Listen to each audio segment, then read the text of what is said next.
Bonjour et bienvenue. Aujourd'hui, on va s'attaquer à une figure qui a littéralement explosé sur Internet, le mâle performatif. C'est un peu le nouvel archétype masculin dont tout le monde parle et qui se fait pas mal critiquer. Voilà, cette phrase, elle est très imagée et elle a fait le tour des réseaux. Franchement, elle résume parfaitement le stéréotype, un homme qui serait en train de jouer un rôle, de mettre en scène sa sensibilité. Mais au fait, d'où ça sort tout ça? En réalité, ce qu'on appelle le mal performatif, ce n'est pas un phénomène qui sort de nulle part. C'est juste le tout dernier chapitre d'une conversation beaucoup plus large qu'on a en ligne sur ce que ça veut dire être un homme aujourd'hui. Alors pour bien comprendre, il faut remonter un peu le temps. Tout a commencé avec les grandes discussions autour de la masculinité toxique. En réponse à ça, on a vu apparaître le soft boy, ce garçon qui au contraire assume sa sensibilité, ses émotions. Et maintenant, on a le mâle performatif, que certains voient un peu comme une dérive, une réaction à cette réaction. C'est assez fascinant de voir comment tout ça s'enchaîne en fait. Bon, concrètement, à quoi on reconnaîtrait un mâle performatif? On va voir ensemble les accessoires, les petites manies qui composent ce portrait robot qui est devenu viral. Voilà la définition exacte. Et le mot le plus important ici, c'est accuser. Le problème, ce n'est pas tant ce que la personne fait, mais le pourquoi on pense qu'elle le fait. Toute l'accusation repose sur une intention cachée, sur cette idée de performance calculée. Ah, la fameuse liste, le starter pack qu'on voit partout. Le tote bag, les écouteurs avec un fil, le pantalon un peu large et bien sûr le livre féministe bien en évidence. Chaque élément est devenu une sorte d'indice. Parfois, on les surnomme même les matchamens.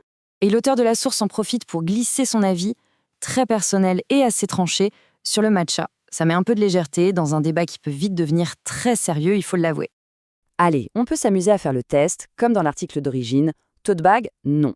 Matcha, bon, on a compris. Pantalon large, pas vraiment. Livre féministe, apparemment il y a des catégories bien précises à lire. Tenir un journal, bof. C'est assez drôle de voir à quel point on peut, ou pas du tout, cocher ces cases qui sont au final complètement arbitraires. Et maintenant, on arrive au cœur du sujet. Parce que derrière le mème, derrière la blague, il y a une accusation qui est bien plus sérieuse, celle de la manipulation. C'est vraiment ça le nœud du problème. Ce n'est pas le fait de boire du matcha ou de porter un tote bag qui dérange. C'est le soupçon que tout ça ne soit qu'une façade, une stratégie bien rodée pour séduire.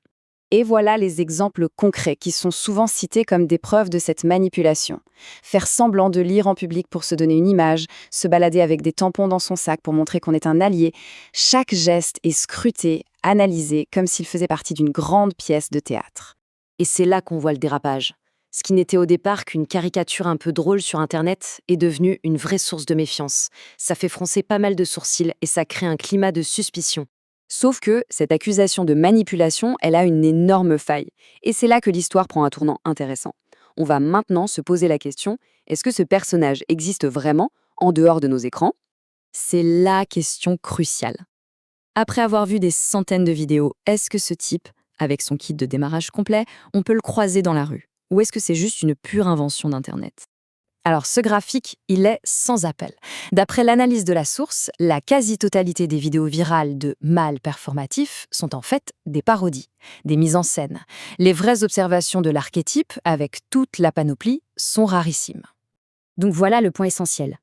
Le mâle performatif, tel qu'on nous le décrit avec son attirail complet, c'est bien plus un fantasme d'Internet, une sorte de légende urbaine 2.0, qu'un vrai phénomène de société. Le problème, c'est que la conséquence de tout ça, elle est assez négative. Le mème a tellement pris d'ampleur qu'on assiste à une sorte de chasse aux sorcières en ligne. Il suffit d'avoir un seul des éléments de la liste, lire un livre dans un parc, avoir des écouteurs filaires, pour se faire étiqueter et dénoncer sur les réseaux. Maintenant, essayons de prendre un peu de recul. Élargissons la perspective, parce que cette histoire de performance, en fait, elle nous concerne tous, dans notre vie de tous les jours. Et ce qui est particulièrement ironique, c'est qu'on a vu naître un contre-mouvement, les mâles anti-performatifs. Ces hommes, qui pour bien montrer qu'ils ne sont pas dans la première catégorie, vont surjouer la masculinité traditionnelle et deviennent donc, eux aussi, extrêmement performatifs. C'est le serpent qui se mord la queue. Réfléchissons-y une seconde. En entretien d'embauche, on choisit ses mots avec soin, on adapte sa tenue, ou pendant un premier encart, on essaye de se montrer sous son meilleur jour. Et évidemment, on ne s'adresse pas à son patron de la même façon qu'à ses amis.